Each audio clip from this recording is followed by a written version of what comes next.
Hello and welcome to the Management Matters podcast by the University of Liverpool Management School. I'm Hazel Kennedy, and in this episode we'll hear from two experts in social purpose.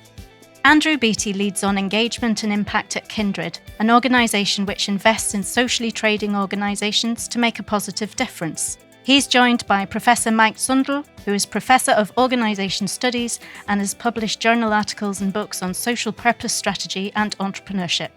So let's get started. Hi, Andrew. Nice to meet you. Hi, Mike. You too. Glad to be here. Likewise, in person. We had a quick chat before online, didn't we? Yes, we did. Yeah. Brilliant. Yeah. And we're going to talk about social purpose. Yes.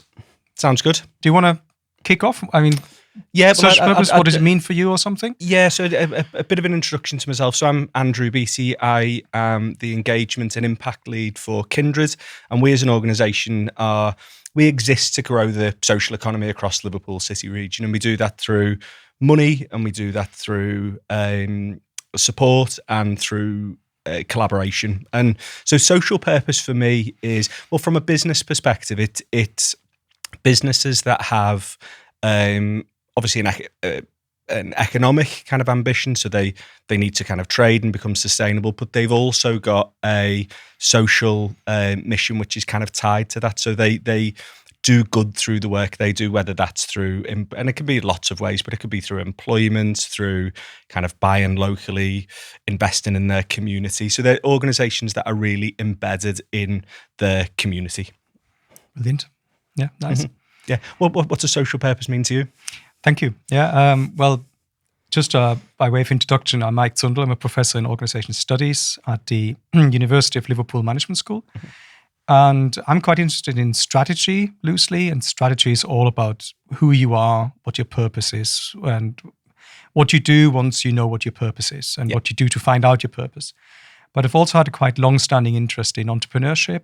Mm-hmm. And in fact, I did my PhD in a social enterprise in Manchester that dealt with substance abuse, recovery, and so on, and a lot of NHS contracts at the time. Mm-hmm. So social purpose, I mean, I haven't got a sense of exactly what it is, but it throws up so many interesting questions. Yeah. And it's quite anachronistic, I think, when you look at a world that's all driven by quite specific purposes. And social is always quite woolly. You never know quite what to do. Yeah. Yeah, I think that's interesting, and I completely agree. Actually, I think the perception historically, actually, of social purpose organisations is that they are a little bit woolly. But I think our experience shows us, I think the things that we've learned as kind of in our journey with Kindred, and even the kind of work that kind of led to that, is these are really interesting organisations. They're really entrepreneurial. By any measure, they're really entrepreneurial. They're really innovative, but they're really, really good at solving social challenges alongside that, And I always think of, lots of examples like there's a bakery in Anfield, Home Baked Bakery, or Kitty's Laundrette down the road in Anfield. And what they are is a bakery. They're a really, really good award-winning bakery, and Kitty's Laundrette is a really, really good award-winning laundrette, and so they're good by the standards of a bakery and a laundrette, but they're also really, really good at the social outcomes, and they can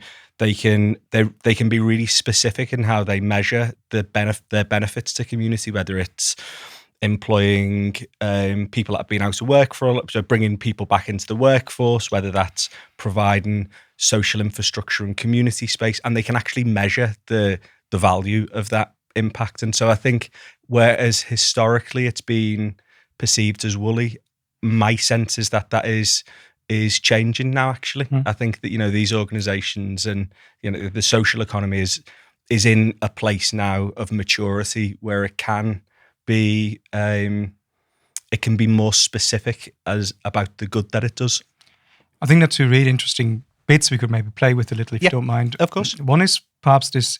So why on earth do we need those in the first place? Why does it have to be called a social enterprise or a social venture in the first place? And so why has this disappeared? Because perhaps when you look back, and all businesses were in a way social. They have different kind of pre-urban village businesses. They were all about family involvement, about regional involvement, in looking after the community, who was always the customer base. Yes. So we have lost something, and the other one is the measurement. I think that's quite intriguing, and also they hang together, I think. Yeah. That there's a degree of a way in which measurement is going to skew a bit, very one-sided. Yeah. So I wonder maybe we could muse a little bit about sort of why do we need social enterprise in the first place? So perhaps where was the need that you felt to get involved in this in the first place? It's an interesting question. So I think the role that socially trading organisations play, I think particularly at the moment where we have kind of communities across the country and certainly across this city that are facing real challenges, both with kind of high unemployment, enormous numbers of families experiencing poverty, poverty of all types, fuel poverty, food poverty, you name it. And I think the statistics kind of really speak for themselves, that where people are living in really, really challenging times. And the role that I think social enterprises play is, well, they play a number of roles, I think. I mean, firstly, they're really good businesses, so they offer products and services that people need, like any other business. But they also step in where there has been significant market failure in, whether that's, I think you look at housing is a really good example of that. There's been enormous market failure in housing. And so the need for socially minded housing providers, whether that's a community land trust or cooperative housing, is where they think beyond just providing really good homes, but they also think about social rents. They also think about quality of life. And I think that it's really important that we have a vibrant and dynamic and sustainable social economy in communities. It's intriguing to think because a lot of these issues and solutions that you mentioned are quite local. Yes. They're quite space-bound. Yes. And I think there's this tension between a globalization effort or corporations going global, in which different regions are there as semi-permanent kind of bases. Yes. And then you have this the fallout from globalization, from multinational corporations. And so this idea that the market will solve everything is something that, of course, and wealth will trickle down in a funny way. That's quite contested and has become, of course, much clearer over many years now that we can't just rely on corporations to solve everything. No. Corporation itself is a very interesting construct, of course. Yes. Which sort of sheds responsibility away from people into this kind of nebulous structure. So one of the kind of interesting academic questions around this is this balance between an organization that on the one hand competes. So you sell your bakeries on the same street as a for-profit bakery sells it, or a supermarket down the road. And at the same time, you have not got the same profit, evidently, because you will typically as a social enterprise reinvest some of this into other causes. Yes. And so I guess that's where places like yours come in to help sort of ameliorate that gap between full profit and not full profit. And I just wonder, I'm really intrigued by this, the sustainability of this. So I know that you provide startup funding for organizations. Yep. But in your experience, how sustainable is an organization once it has set itself up and it has to continue competing without being the same competition game as the others are? Yeah, I think it's really challenging actually. And so I think to clarify, so the investments that we make in organizations, so the kind of money part of the work we do, is really to help organizations that exist and are already growing. So a socially trading organization has established, it has customers, it has beneficiaries, and it kind of reaches that point where it hits a capacity point that kind of limits its growth and its ability to grow. And our investment essentially unlocks that growth. We also understand that there are some things that still need subsidy and grant funding. Actually, there are some, we always say that an organization, like a really sustainable organization might have 80% traded income and still 20% of grant funding. And I think that kind of, it would be great if socially trading organizations, and some of them could be 100% sustainable through trade, but they might offer particular products and services. So take, for instance, an organization like the bakery, for example, it can, 80% of its income is through pies, through bread, through running the cafe, but say it also offers welfare advice. the type of welfare advice that people need? Well, to an extent, they might be able to cross-fund and subsidise that through some of the profits, but it's really important work that needs doing. That's where an element of kind of grant funding and kind of subsidy might still be needed. But we talked about this in our last brief chat as well. There's a certain irony, isn't there? Because this idea that businesses just run without funding, even state funding, is quite ridiculous. Yes. So if you have a look at the Silicon Valley, the current AI drive, for example, Elon Musk's latest project that just gobbles up investor funding. Yes. All these organizations are heavily state supported through universities, for example, the whole education of scientists, of PhD graduates that develop the algorithms that work on the computing systems.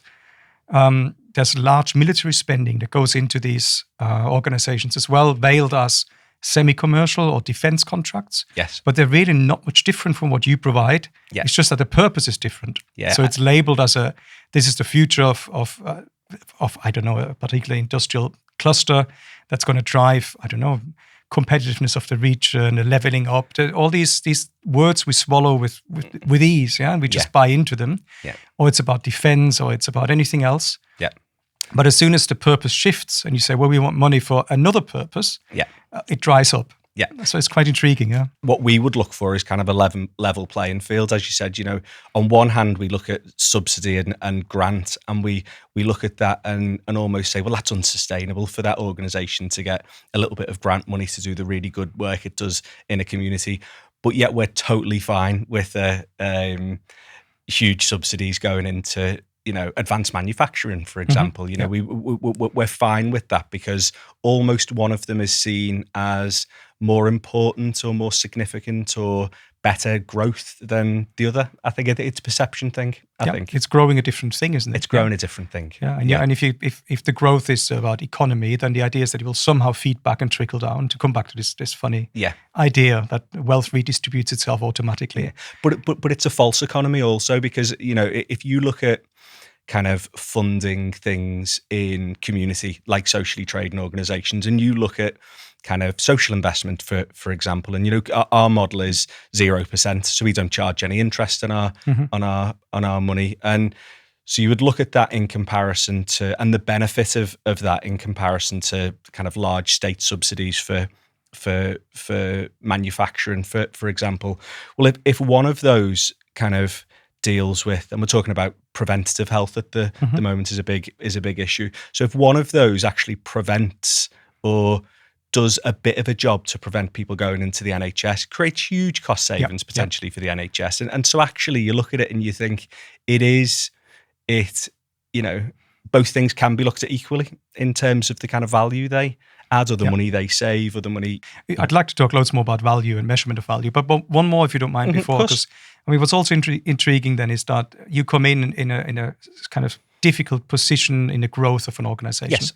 And as academics talk a lot about growth and change, and what is quite well known is that especially small firms struggle growing because there are these kind of bumper kind of investments they need, or there are sometimes generational shifts. Yeah. There are shifts of responsibility. You've got to let someone do your work, and that's quite difficult if you've built it up. But in particular, what you just mentioned, what's also in your brochure, is around funding these particular points. So you need a new venue, for example, a new place to do business. These are extremely difficult moments in a small business's life. Yes. And would you mind talk a little bit more about maybe some examples of the really tricky bits where perhaps even a small amount of funding, or maybe also experience or some advice, will be quite helpful? Because the other thing we sort of notice is that, when you run your own business, you're extremely busy. It just detracts you massively from your own way of living. Completely. And I think one of the examples I always come back to, and I think of a lot of the socially trading organizations or a lot of the kind of leaders within those organizations, they're often accidental business people, actually, that they haven't set out to look for a business opportunity in a particular area. They start with need, and then they find a business model that allows them to kind of meet that need. And I think one of the real challenges they face, or one of the kind of real inhibitors for growth, one of the early ones particularly, is around capacity and recruitment. So oftentimes it is a challenge. And as you said, you're so busy kind of running your day-to-day. You know, it might be that the founder is on the front line kind of delivering services because that's what they're really good at and that's been their background. And then they get to a stage where they're actually, you know, we need to, in order for us to scale this, we need to take more people on. And I think oftentimes the money that we invest helps to kind of unlock that capacity, but it doesn't come without significant challenges. It's an area we work really hard actually in our type of support. And it's not that we offer support, but it might be that we know that an organization has got, you know, has gone through this process and, you know, has kind of navigated that. And so we'll do kind of peer-to-peer matching, I think. You know, I think that's really important for us. But I don't think these are uncommon challenges, actually. You know, I don't think the social economy is a special case in lots of ways in terms of the challenges it face. I think it's like lots of small businesses, I think, face similar.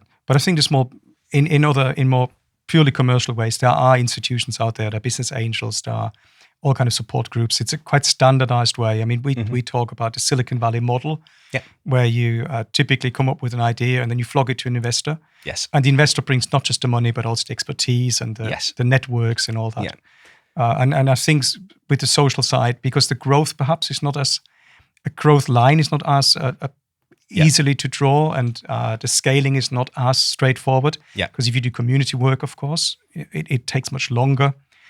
You may build up a very healthy customer base, a committed customer base, which again is from a marketing or from a economic perspective wonderful, but it's not going to go through the roof in 2 years typically, and you know, get listed in a stock market or something. Yeah, completely. Yeah, I think that is a really interesting, like, growth looks different to kind of small grassroots organizations, I think. We talk a bit more about valuation, if you don't mind, because I mean that's one of the really sticky points. And so they are wonderful, again, in the academic literature, the stuff that we write and read. There are these heavily contrasting ideas of what a business is for. So there's a whole doctrine about a business is for shareholders or for any kind of owner. Yeah. And if you don't produce shareholder value, you are actually in violation of your contract. This is a moral obligation. Yeah. And anyone who does any good on the side is actually cutting the shareholders out of some money.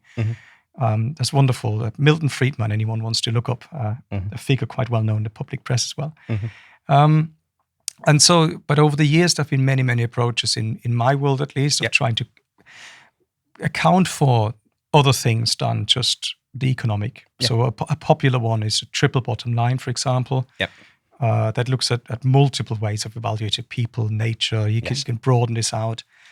And that has some traction, but of course it's still mired in a measurement sense. Right? You just have to draw a line, and at the end of the day, so who's going to defend nature? Next to other constituents in this. And so it's always hard to make these evaluations. And yet evaluation is key. Yes. Somehow. It's a business. After all, you have to think about where you put your money.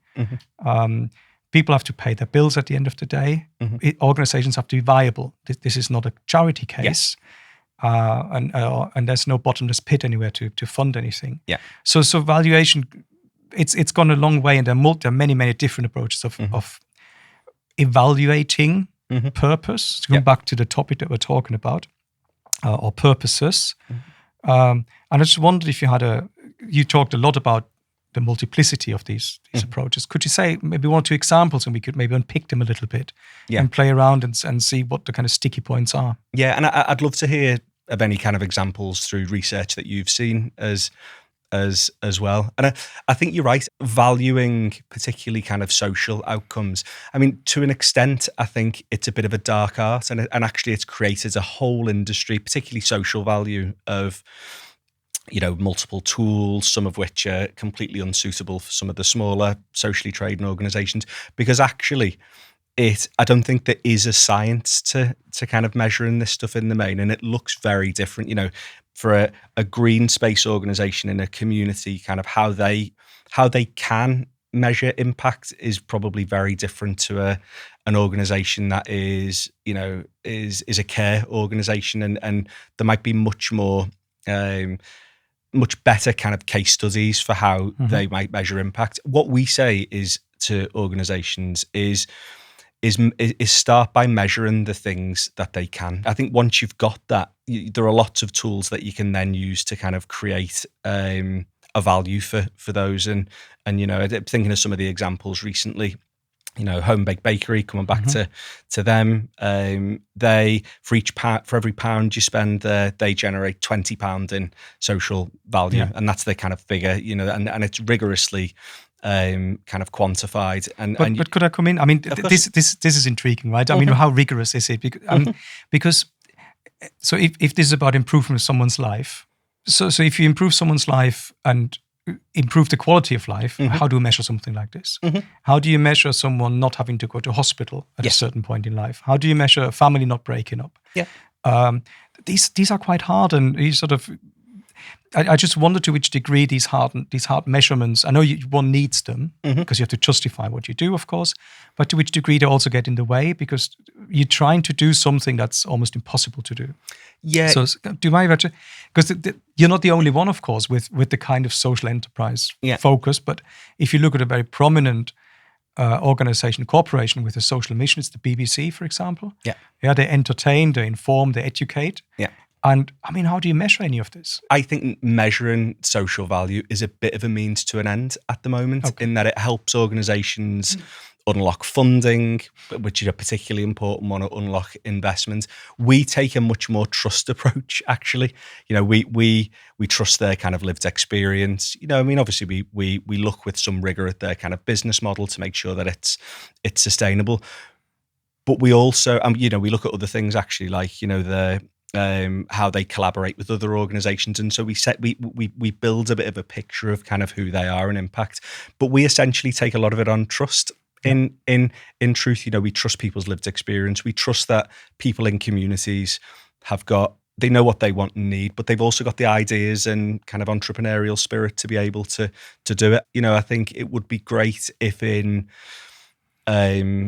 the kind of coming years, we could trust a social organisation and that they create impact in the same way we trust the BBC as a social organisation creates impact and benefits people's lives. I think for me that would be I think it would be fair. And so there's a nice reflection back onto the way we talk about and teach business as well in management school. So there's the idea that you can scale things and you can redeploy the same model across the globe, and then you can walk away and you just look at the figures at the end of the day. Yeah. Versus what we started with as well, this idea that business is always space bound as well. Yes. It happens somewhere. It doesn't happen in a vacuum. Yeah. And if you know your onions, if you know the people in who you engage with, you get a much broader sense than any figure could sort of convey. Exactly. So numbers are kind of they're proxies only. I completely agree. Completely agree. Yeah. Have you seen any examples through your research of organizations that do this particularly well, or techniques or tools, or has there been anything that's kind of jumped out? There are some quite famous ones. I mean, you've got the obvious Roddick and Body Shop. You've got Patagonia and so on. And it's quite difficult by the time you dig down. Some get sold on then to big corporations after all, and some still sell new goods despite not having. It's this idea of any purpose is quite easily kind of undermined once it becomes a business. Yes. And so I find that quite an intriguing play. That on the one hand, you commit yourself to something single-minded. Yeah. You have to pick a purpose out because no business can do everything. Yeah. And yet, as soon as you do that, you also produce a problem by so doing. Yeah, because you don't do all the other bits. Yeah. And so a colleague of mine wrote a book recently on Amazon being a purposeful organization. Yeah. In the sense that its purpose is to be efficient. And that is a virtue in and of itself. And why is this virtue more or less good than other organizations' virtue or purpose?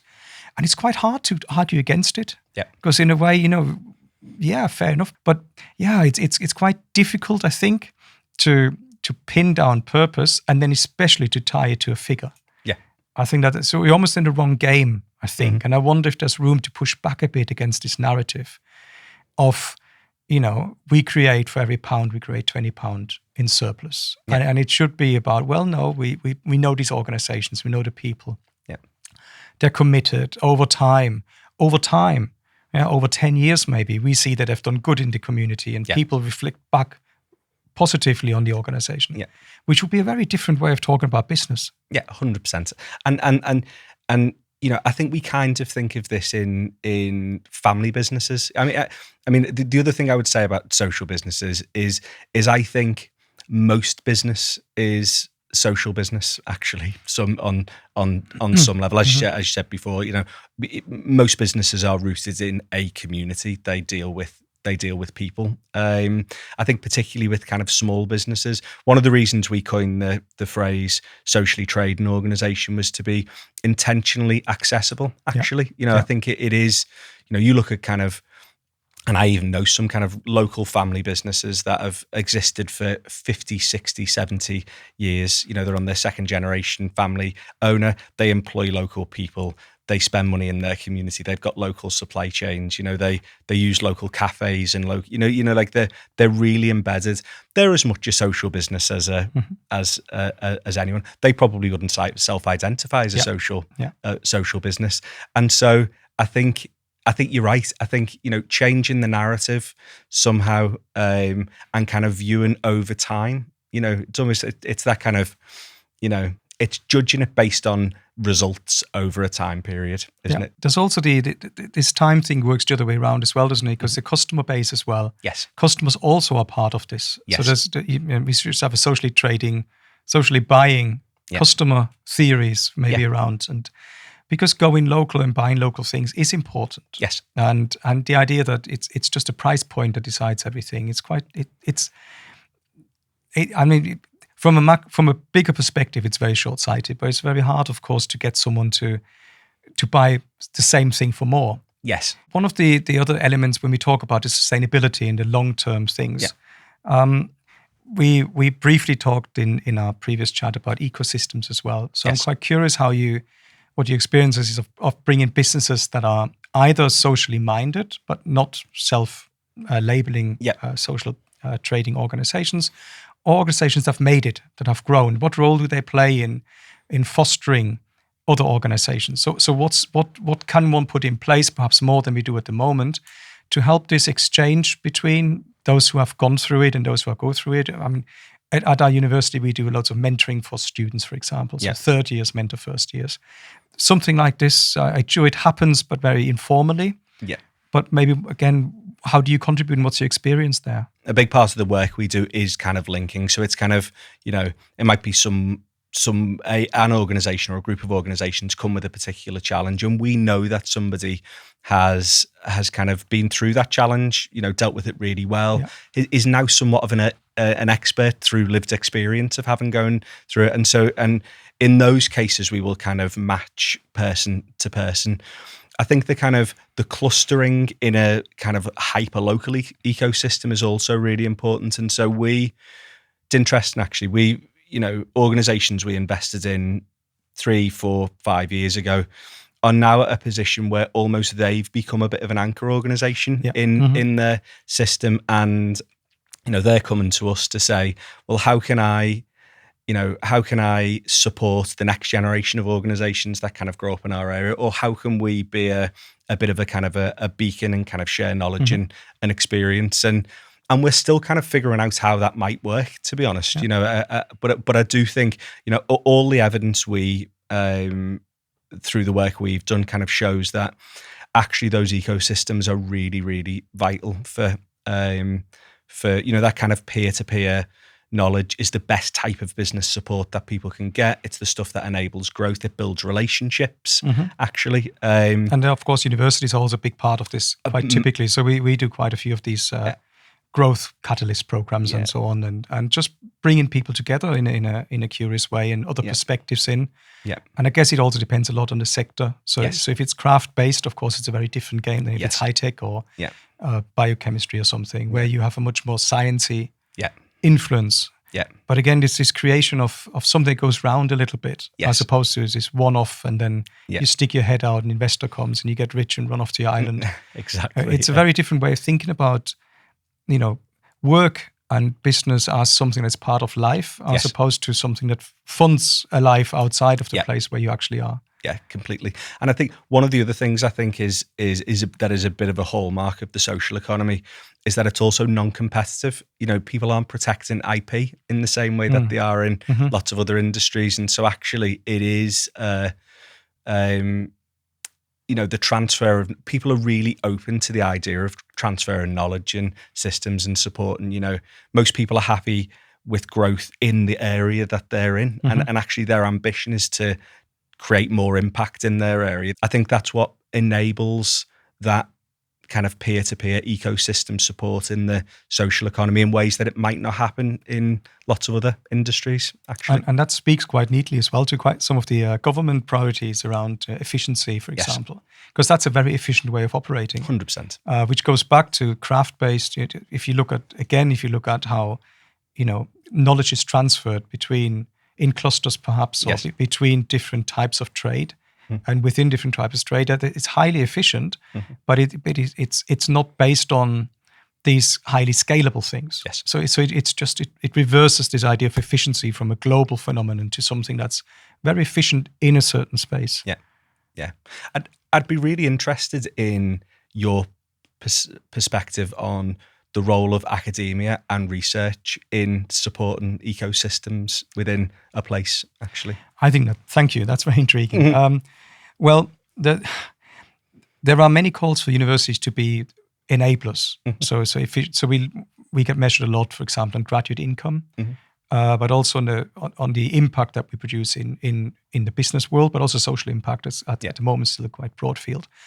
I think that academia is we are academics for a reason. So if we were business people, we'd probably do that. Yeah. So there's a role for us also to bring in different ideas, and to stand outside of it all a bit. But there's a role of reflection and thinking a little bit, and of memory keepers. Yeah. We are very good with archives, and we collate stories and we collate evidence of how things have been and how they've worked elsewhere.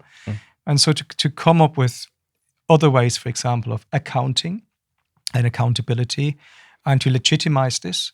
For example, colleagues of mine in Canada do work with indigenous people who look at the land in a completely non-accounting way. So there's no triple bottom line or anything. The land is populated by ghosts. It belongs to the ancestors. And once you start thinking this way, you get a very different, but also very reasonable and an extremely helpful way of looking at your environment. And it stops you from doing terribly stupid things like, just poison the land on which you depend. Yeah. And so I think academics there's a role for us of being different and bringing difference in. Yeah. And sitting back a little bit. I think that's a really interesting perspective. And like, I love that idea of thinking about the land over generations. We're all kind of temporary stakeholders. It's upon us to do good things, think socially, think about community, leave a positive footprint. And I think it's a really interesting idea. That was the Management Matters podcast by the University of Liverpool Management School. Thanks again to our guests, Professor Mike Zundel and Andrew Beattie. You can find out more information about our research by visiting the Management School's website and connecting on social media.